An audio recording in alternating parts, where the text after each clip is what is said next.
स्वागत करता हूं अपने इस YouTube channel BK Singh English classes के आज के इस ट्यूटोरियल में। डियर स्टूडेंट्स, हमने 2-3 क्लासेस ली हैं अब तक कंजंक्शन की, और उसी के आधार पर हमने एनालिसिस ऑफ सेंटेंस इस कॉन्सेप्ट को समझने की कोशिश की थी अपने पिछली क्लास में।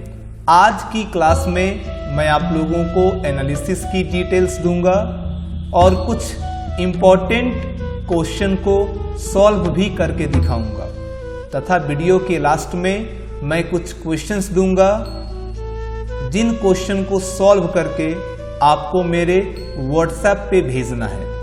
एक जिम्मेदार विद्यार्थी बनिए, उन सभी क्वेश्चंस को आप अपनी कॉपी पर सॉल्व करके उसकी फोटो लेकर आप मेरे व्हाट्सएप पे भेजिए। फिर मैं एक ग्रुप बना दूंगा और फिर ऑनलाइन क्लास, होमवर्क, सारी चीजें होती रहेंगी। तो आइए अब हम इस क्लास की शुरुआत करते हैं। और सबसे पहले मैं आपको ये बता दूं कि क्या मतलब होता है एनालिसिस का। What does it mean? तो एनालिसिस का मतलब होता है वाक्य विश्लेषण, यानी कि analysis is a Greek word which means the act of dissolving और ब्रेकिंग अप। यानी एनालिसिस ग्रीक भाषा का एक शब्द है जिसका अर्थ होता है ब्रेकिंग अप, तोड़ना, डिसॉल्व करना। ग्रामर में इसका क्या मतलब होगा? तो in grammar it is applied to the separation of sentence into its constituents parts और एलिमेंट्स। सेंटेंस जिन पार्ट्स से मिलकर बना है, जिन एलिमेंट्स से मिलकर बना है, उन सभी एलिमेंट्स को सेपरेट कर देना, अलग अलग कर देना, विखंडित कर देना, तोड़ देना, यही मतलब होता है एनालिसिस का। एनालिसिस का साफ तौर पे मतलब है सेपरेशन ऑफ सेंटेंसेस, सेंटेंस को सेपरेट करना, इसे अलग करना। अच्छा, तो एनालिसिस में आप सेंटेंस की एनालिसिस करेंगे कैसे? तो सबसे पहले आपको उस सेंटेंस में कंजंक्शन को पहचानना है। मैंने बताया था कि 2 तरह के कंजंक्शन हैं, कोऑर्डिनेटिंग और सबऑर्डिनेटिंग। तो सबसे पहले आपको कंजंक्शंस पहचानने होते हैं।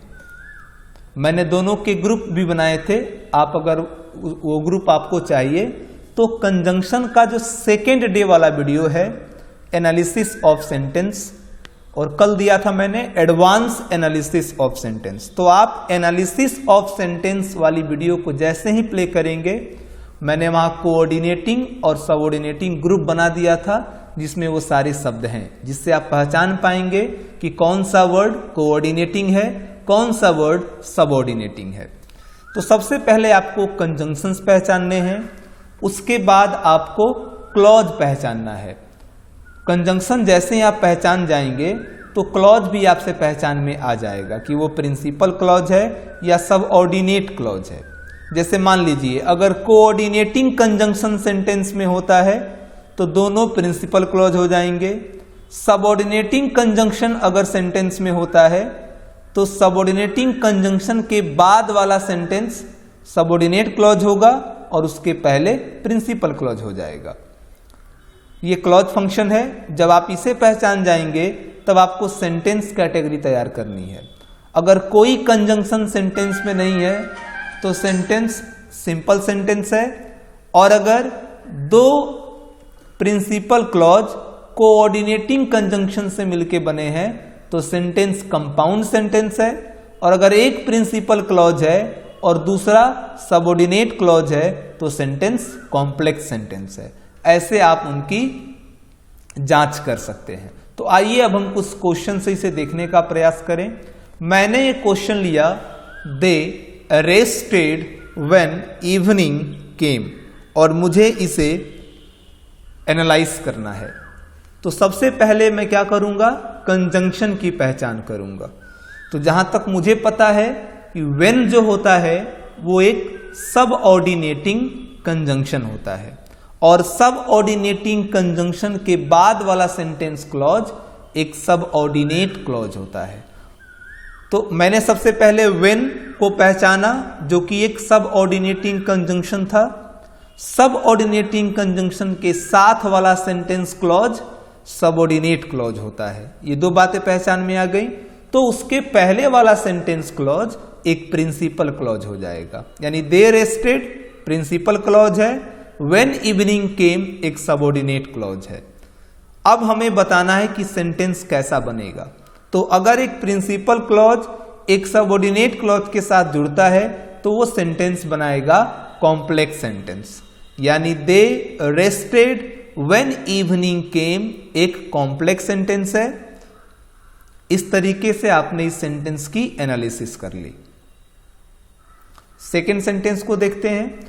सेकेंड सेंटेंस मिला है we know that he is not sincere in his duty. ये एक सेंटेंस है जिसकी हमें एनालिसिस करनी है। तो सबसे पहले हमारा काम है कि हम इसमें कंजंक्शंस पहचानें। तो अगर आप कंजंक्शन पहचान सकते हैं तो आप तुरंत पहचान गए होंगे कि सेंटेंस में दैट यूज किया गया है। दैट एक कंजंक्शन है और यह एक सब ऑर्डिनेटिंग कंजंक्शन है। तो रूल यह है कि सब ऑर्डिनेटिंग कंजंक्शन के साथ जो सेंटेंस क्लॉज होता है वो एक सब ऑर्डिनेट क्लॉज होता है, यानी that he is not sincere in his duty एक सब ऑर्डिनेट क्लॉज है। और जो उसके पहले था यानी वी नो ये एक प्रिंसिपल क्लॉज है। तो ये सेंटेंस भी प्रिंसिपल क्लॉज और सबऑर्डिनेट क्लॉज में विभक्त है। तो इस तरह से आप ये कह सकते हैं कि we know that he is not sincere in his duty principal clause और सबऑर्डिनेट क्लॉज दोनों के साथ वाला सेंटेंस है। और जब दोनों साथ में आए तो कॉम्प्लेक्स सेंटेंस बनता है। ये एक कॉम्प्लेक्स सेंटेंस है। नेक्स्ट क्वेश्चन देखते हैं। यहां है कि Shakespeare who was the greatest poet of the world was an Elizabethan poet। ये सेंटेंस मैंने थोड़ा सा अलग लिया है। अब आपको सबसे पहले इसमें कंजंक्शन पहचानना है। आप सबसे पहले ये देख लीजिए कि सेंटेंस के सब्जेक्ट के बाद शेक्सपियर के बाद यहां कॉमा लगा है। फिर एक सेंटेंस क्लॉज है who was the greatest poet of the world, फिर एक कॉमा लगा है और तब है was an Elizabethan poet। अब ये कैसे आप इसे फाइंड आउट करेंगे? तो सबसे पहले आप कंजंक्शन पहचान लीजिए। तो आपने पहचाना कि हु यहां दिया गया है और जितने भी WH क्वेश्चन वर्ड होते हैं वो सभी सब ऑर्डिनेटिंग कंजंक्शन होते हैं। इसका मतलब कि अब सब ऑर्डिनेटिंग कंजंक्शन के साथ वाला जो सेंटेंस क्लॉज है यानी who was the greatest poet of the world, दोनों कॉमा से ये अलग किया गया है। तो ये जो सेंटेंस है ये एक सबऑर्डिनेट क्लॉज होगा। और फिर जो बचा यानी Shakespeare was an Elizabethan poet, ये दरअसल हो जाएगा एक प्रिंसिपल क्लॉज। तो Shakespeare was an Elizabethan poet एक प्रिंसिपल क्लॉज है। Who was the greatest poet of the world एक सबऑर्डिनेट क्लॉज है। तो ऐसा सेंटेंस जिसमें एक प्रिंसिपल क्लॉज हो एक सबऑर्डिनेट क्लॉज हो, तो दोनों के मिलने से हम कॉम्प्लेक्स सेंटेंस का निर्माण करते हैं। ये सेंटेंस एक कॉम्प्लेक्स सेंटेंस होगा। आप अपने नेक्स्ट क्वेश्चन को देखिए। When he went out there were no clouds in the sky. देखिए आपको डरने की बिल्कुल जरूरत नहीं है, मैं इतना इजी कर दूंगा कि आपको ये पूरी समझ में आएगा। आप देखिए when he went out there were no clouds in the sky. इस सेंटेंस की अगर एनालिसिस आपने करनी है तो सबसे पहले आप देखोगे कि भैया स्पष्ट दिख रहा है सेंटेंस दो है यहां। एक है व्हेन ही वेंट आउट, ये पहला clause. There were no clouds in the sky, ये दूसरा क्लॉज। कॉमा ने इसे अलग किया है। अब आपको यही देखना है कि क्या दोनों प्रिंसिपल क्लॉज है या क्या एक प्रिंसिपल है दूसरा सबऑर्डिनेट है। इसके लिए आप कंजंक्शन की पहचान करेंगे। तो सबसे पहले आपने देखा कि सेंटेंस में व्हेन का प्रयोग किया गया है और आप ये जानते हैं कि WH क्वेश्चन वर्ड के जितने भी शब्द होते हैं सबऑर्डिनेटिंग कंजंक्शन के रूप में यूज किए जाते हैं। तो व्हेन एक सबऑर्डिनेटिंग कंजंक्शन है, यानी व्हेन के साथ वाला सेंटेंस क्लॉज सबऑर्डिनेट क्लॉज होगा और उसके बाद जो हमें मिला वो एक प्रिंसिपल क्लॉज होगा। जरूरी नहीं है कि प्रिंसिपल क्लॉज हमेशा शुरू में हो, सबऑर्डिनेट बाद में हो। ये किसी तरह से हो सकता है, कंजंक्शन के जरिए आप उसकी पहचान करेंगे।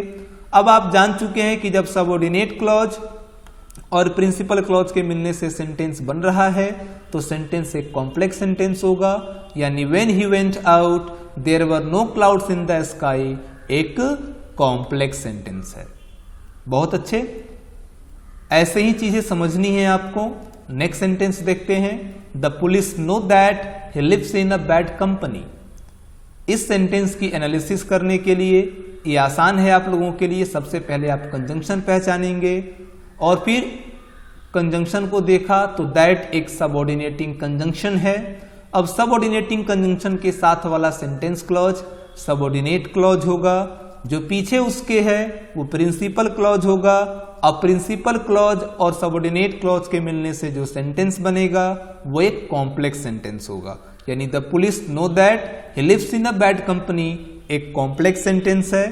नेक्स्ट देखते हैं, she is ill so he will not attend the class today. He is ill so he will not attend the class today. इस सेंटेंस में भी आपको सबसे पहले कंजंक्शंस पहचान लेने हैं। तो आपने देखा कि यहां ही इज इल के बाद कॉमा लगा है और ही will not attend the class के पहले सो लगा है, यानी वो बीमार है इसीलिए वो क्लास अटेंड नहीं कर पाएगा आज। तो दो सेंटेंस हैं, वो बीमार है और वो आज क्लास अटेंड नहीं कर पाएगा। इन दोनों सेंटेंस को सो ने जोड़ा है। सो एक कंजंक्शन है और मैंने बताया था कि सो एक कोऑर्डिनेटिंग कंजंक्शन होता है। अब जब सेंटेंस में कोऑर्डिनेटिंग कंजंक्शन होता है तो जिस सेंटेंस में कोऑर्डिनेटिंग कंजंक्शन होगा वो एक कंपाउंड सेंटेंस होता है और कंपाउंड सेंटेंस दो प्रिंसिपल क्लॉज के मिलने से बना होता है। तो ही इज इल ये भी एक क्लॉज है, ही will not attend the class today ये भी एक क्लॉज है और कोऑर्डिनेटिंग कंजंक्शन कंपाउंड सेंटेंस बनाता है। कंपाउंड सेंटेंस में दोनों के दोनों प्रिंसिपल क्लॉज होते हैं और दो प्रिंसिपल क्लॉज के मिलने से जो सेंटेंस बनती है वो एक कंपाउंड सेंटेंस बनती है। इसका मतलब he is ill so he will not attend the class today, ये एक कंपाउंड सेंटेंस होगी।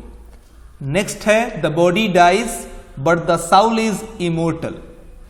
इस सेंटेंस की अगर आप एनालिसिस करें, अगर आप देखें तो सबसे पहले आपको इसमें कंजंक्शन फाइंड आउट करना है। दो सेंटेंस आपको स्पष्ट दिख रहे हैं, द बॉडी डाइज शरीर मर जाता है, द सॉल इज इमोर्टल आत्मा अमर है। इन दोनों सेंटेंस को बट कंजंक्शन के द्वारा जोड़ा गया है। अगर आप इसके कंजंक्शन की नेचर देखना चाहेंगे तो बट एक कोऑर्डिनेटिंग कंजंक्शन है। कोऑर्डिनेटिंग कंजंक्शन कंपाउंड सेंटेंस बनाता है। इसका मतलब कि द साउल ये भी एक प्रिंसिपल क्लॉज होगा, द बॉडी डाइज ये भी एक प्रिंसिपल क्लॉज होगा और कोऑर्डिनेटिंग कंजंक्शन कंपाउंड सेंटेंस बनाते हैं। कंपाउंड सेंटेंस हमेशा दो प्रिंसिपल क्लॉज के मिलने से बना होता है। तो द बॉडी डाइज ये भी एक प्रिंसिपल क्लॉज है, द सॉल इज इमोर्टल ये भी एक प्रिंसिपल क्लॉज है। दो प्रिंसिपल क्लॉज के मिलने से जो सेंटेंस बनेगा वो कंपाउंड सेंटेंस होगा, यानी the body dies but the soul is immortal ये कंपाउंड सेंटेंस है। नेक्स्ट है you as well as I are tired of all this work. तो इसे करने के लिए हम सबसे पहले कंजंक्शंस पहचानते हैं। तो यहां एक वर्ड जो मैंने अंडरलाइन किया है एज वेल एज। आप जानते हैं मैंने बताया है कि एज वेल एज एक कोऑर्डिनेटिंग कंजंक्शन होता है। कोऑर्डिनेटिंग कंजंक्शन कंपाउंड सेंटेंस बनाते हैं।